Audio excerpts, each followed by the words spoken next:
In a dark room, a restrained woman screams as she gives birth. After several minutes of suffering, a deformed child is born. After checking on the child, a mysterious man kills the mother. This all started 2 years ago, when a family traveling through the desert accidentally found a military area known as Sector 16. The next day, half the family was dead.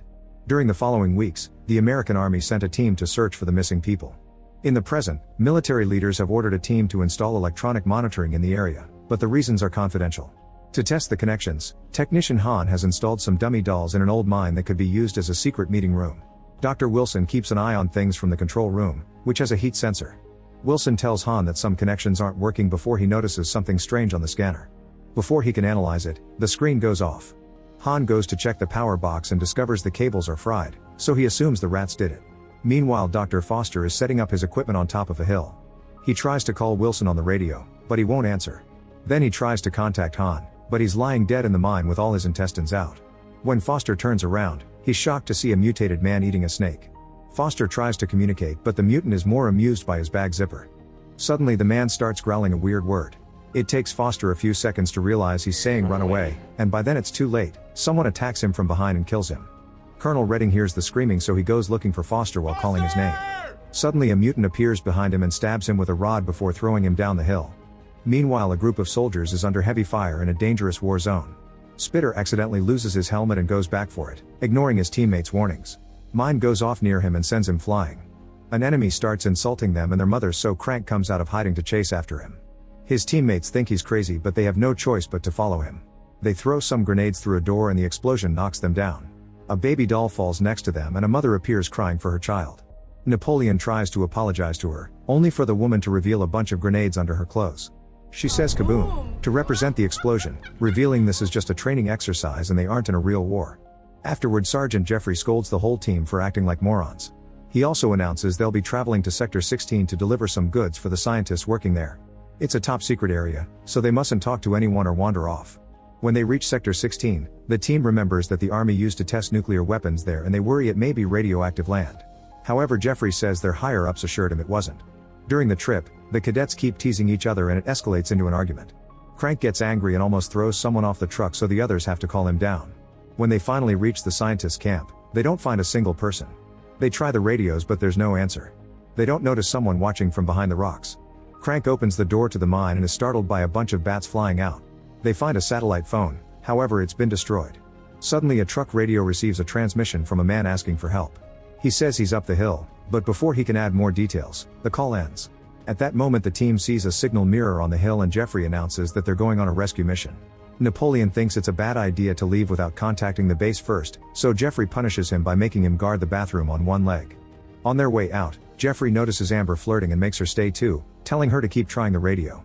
Amber follows orders and is surprised to hear a hello on the other end, but nothing else. As the group goes up the hill, Mickey accidentally steps on a hidden hole and falls. The others rush to rescue him and get him out just in time. Throwing a rock into the hole tells them it must be around 100 miles deep or 100 years old. Mickey's ankle is injured, so Jeffrey sends him back to camp. Meanwhile, Napoleon enters the bathroom to relieve himself. Suddenly he hears a weird sound and a hand appears in the toilet to grab his leg. Napoleon screams and immediately comes out in panic. Amber is skeptical of his story and takes a closer look, only for a whole arm to appear in the excrement. Both cadets scream and close the door as a man climbs out of the toilet, asking for help. The soldiers take him out and discover it's Wilson, who has strange cuts on his trembling body. Wilson whispers they are here before he dies. Napoleon realizes someone cut him, so he would die slowly from an infection. After washing up, the duo tries to contact Jeffrey, but the radio is still useless. At that moment they see some smoke and are shocked to discover someone has set their truck on fire. Amber notices her rifle is missing and decides to go looking for her team to warn them, but Napoleon chooses to stay. After taking just a few steps, Amber hears a noise and suddenly a zombie jumps on her from behind. She tries to defend herself, but the mutant is much stronger and throws her down. Then Amber hits him with a rock, only for the mutant to attack back with a blade. As Amber dodges the blows, a bullet hits the mutant. It comes from Mickey hiding in the rocks. The mutant escapes by jumping into one of the mine holes. From a different hole, a hand reaches out and grabs Mickey's ankle, making him fall. Amber tries grabbing his arms, but the mysterious hand is pulling too hard. She grabs her gun, however she can't shoot because Mickey's body is covering the entire hole. Soon Napoleon arrives and tries to grab Mickey too, but it's too late. Mickey's body starts bleeding when the rocks break his leg, bending it until his body is squeezed enough to go through the hole and disappear. On the hills, Delmer is chosen to climb a high rock formation to continue the search. He almost slips off but thankfully makes it to the top. Meanwhile, Missy separates from the group to look at a message from her son on her phone. Suddenly she hears a noise and is startled by someone touching her shoulder, but it's just her teammate announcing they're moving. After walking for a while, they find a shoe on top of a rock. Nearby, they discover Foster's body with his wallet stuck inside his head injury. Getting worried about an enemy, Spitter tries to contact the camp, but their friends won't answer. After a few tries they hear Redding, who only says a sentence before the call ends again. Missy points out that's not the same voice they heard in the previous call. The team keeps moving, hearing strange noises among the rocks. Suddenly a mutant tries attacking Spitter, hitting his backpack instead. Spitter responds by opening fire, so the mutant runs to the top of the hill and throws a rock at him. Panicking, Spitter continues to shoot without thinking and accidentally hits Jeffrey multiple times while the mutant escapes. The team tries to help him but Jeffrey still dies. When Amber and Napoleon arrive, they have to tell them about Mickey too. After wrapping Jeffrey's body in a blanket to carry him, the team starts making their way back. Delmer sees someone moving on top of the rocks but ignores it to avoid trouble. When it's time to climb down, Spitter goes first while carrying the body. At first it goes well, but suddenly the rope breaks and Spitter falls to his death. Crank blames Napoleon for making a bad knot, however Delmer notices that the rope was cut. They also discover that all their spare ropes are gone. The team starts looking for a path that can take them down safely, but they only find dead ends. When they hear another noise, they follow it until they find Redding, who is barely alive. They try to take care of his wounds but Redding snaps at them and laughs. Then they hear screaming in the distance and everyone gets ready to shoot. When they turn around, they find Redding standing with a gun in his hand. He explains that there are humans living in the mines who have mutated because of the radioactive activity that happened during the old experiments. These mutants kill all men but keep women for breeding. The team asks how to leave and Redding answers by self-deleting. Minutes later, Missy sits with Amber and shows her a video of her son. A mutant appears behind them and Missy yells now because this is a trap. The guys open fire and quickly shoot the mutant to death. Afterward Missy moves behind a rock to relieve herself, not noticing the mutant behind her because his rock-like skin allows him to camouflage. He grabs her from behind and her screaming gets the others' attention. They run down a path and see the mutant taking her into the mines. When the team enters the mine too, Stump thinks this is a bad idea, so he leaves the cave and promises to come back with help. The group continues to search the mine, unaware of someone watching from the shadows. They find a dead end and Missy's phone on the ground. Using their flashlights, they realize some metal sheets are covering a tunnel, so Delmer slides down and kicks the rocks blocking it to reach the lower level. Seeing it's safe, the rest of the team slides down too. Amber freaks out when a spider appears on her arm but she manages to make it through. Meanwhile Stump is going down the hill when he hears someone nearby. Rocks start falling around him as he continues to hear the creepy noises. After dodging them, a nervous Stump decides to climb down without a rope. It's very dangerous so he has to move slowly. Midway, he finds a tunnel in the wall and calls for his friends, but nobody answers. When he tries to leave, a mutant appears in the tunnel and cuts his hand to make him fall to his death. In the mine, the team follows a breeze that takes them to a hole in the wall. They look out and see their dead friends, which means this is where the mutant cut the rope. The next tunnel is filled with water, so they can't see the ground well. Amber decides to save a bullet in her pocket in case she needs to self-delete in an emergency. She accidentally steps into a pit and when Napoleon tries to grab her, he falls to the next level too. The water drains through the pit and Crank and Delmer look down to confirm his friends are alright. They have no choice but to keep moving in two groups. The mutant holding Missy is down there, but he hides before they can see him. Delmer and Crank find their path blocked by another hole. Crank decides to make a big jump but he barely manages to hold on to the other side. As he starts to slip, Delmer also jumps and actually makes it. Then he brings Crank up. On this side of the hole there's a beam that they use to go down safely. In a room full of dusty objects, the mutant drops Missy and says he wants Mama Pretty. Missy spits on his face and the furious mutant calls her a slur before throwing her on the bed.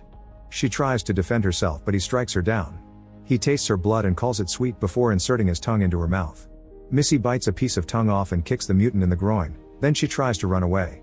Unfortunately a big mutant appears at the door and knocks her down.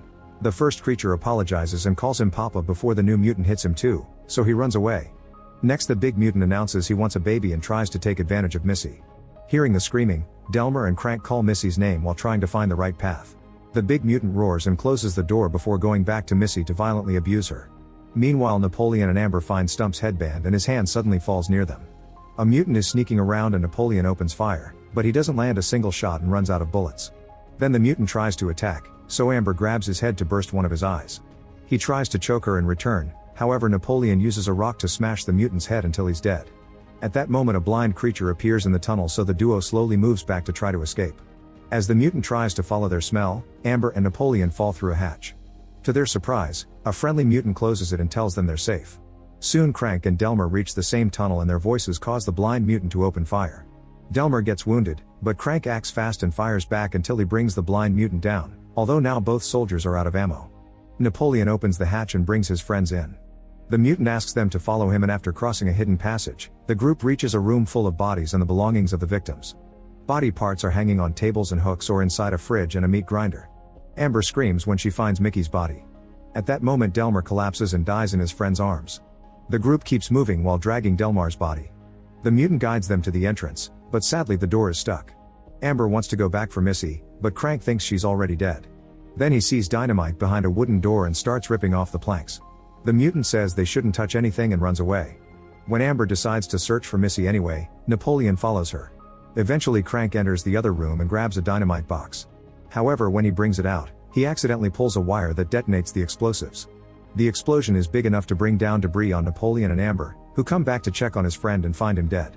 At the same time the big mutant is tying Missy to the bed and her screams echo in the mines. Following the noise, Napoleon and Amber move through a new tunnel opened by a blast and find the army's meeting room. When Napoleon approaches the table, a mutant dressed as a dummy attacks him by surprise. After a few kicks, he jumps on Amber, so Napoleon slashes him twice with his knife. Next Amber stabs him with her gun until he's dead. The duo keeps moving and through some wooden planks, they see the big mutant with Missy. Amber puts Missy's phone in another room and makes it play a video, so the mutant goes out to investigate. The soldiers rush in and untie Missy, but before they can leave, the mutant comes back by bursting through the wood. He brings Napoleon down before grabbing Missy to start smashing her on the ground. Amber remembers her extra bullet and shoots the mutant in the head, but it only takes off a little bit of brain. The mutant throws Napoleon off again and captures Amber to choke her. Napoleon grabs a metal rod and stabs him to hold him while Amber inserts her fingers into the brain wound, squashing until he collapses. Afterward a furious Missy keeps kicking the body and he awakens to grab her ankle, making her fall.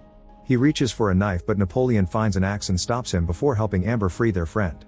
Missy gets a hammer and hits the mutant on the groin a few times, followed by Napoleon inserting his gun in the mutant's mouth, finally killing him. Now the trio can finally leave. The disappearance of the soldiers is never explained to their families and they're officially listed as absent without leave. Sector 16 is still a secret and someone is watching it on a radar.